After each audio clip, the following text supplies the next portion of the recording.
Guys অবশেষে আজকে আমাদের বড়ই গাছ থেকে বড়ই পেরে করলাম বড়ই ভর্তা। আর ভাই সিরিয়াসলি আজকের এই বড়ই ভর্তাটি ছিল আমার লাইফে খাওয়া সবচেয়ে বেস্ট একটি বড়ই ভর্তা। মানে ভাই সিরিয়াসলি কেমনে যে বুঝামু, অস্থির ছিল। বিকেলের দিকে আমাদের বড়ই গাছ থেকে বড়ই পাড়তেছিলাম, কারণ হচ্ছে যে আজকে বড়ই ভর্তা করব। সত্যি বলতে বড়ইগুলো এখনো পরিপূর্ণভাবে পাকেনি, তবে যা হয়েছে বড়ই ভর্তা করে আরামসে খাওয়া যাবে। ভাই সিরিয়াসলি এই বড়ইগুলো ভর্তা করে খেতে কিন্তু অস্থির লাগে। এর আগের বারও খাইছিলাম। গরিব মানুষ ভাই, একটু লাইক ভিক্ষা দেন।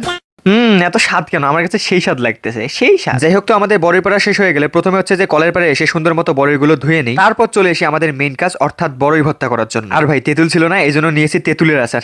ওই যে বলছি না, আমাদের মাথায় ব্রেন না থাকলেও বুদ্ধি আছে। যাই হোক, তো প্রথমে হচ্ছে আমরা কাঁচামরিচ সুন্দর মতো নুন দিয়ে পিষিয়ে নিতেছিলাম, তারপর সেখানে বড়ই দিয়ে সুন্দর মতো আস্তে আস্তে করে পিষে নিতেছিলাম। তো পিষে নেওয়া শেষ হলে সেগুলোতে হচ্ছে যে তেঁতুলের আচার, নুন এবং একটা স্পেশাল মশলা দিই। আর হ্যাঁ, সরিষার তেলও কিন্তু দিয়েছিলাম। সরিষার তেল না দিলে কি হয় নাকি? যাই হোক, তো এরপরে মেখে নিয়ে খাওয়া শুরু করে দিই। ভাই সিরিয়াসলি বড়ই ভর্তাটা এত বেশি মজা হয়েছিল বলার মতো না। আমি আমার জীবনে অনেকবার বড়ই ভর্তা খেয়েছি, তবে এটা ছিল আমার লাইফের একটা বেস্ট বড়ই ভর্তা।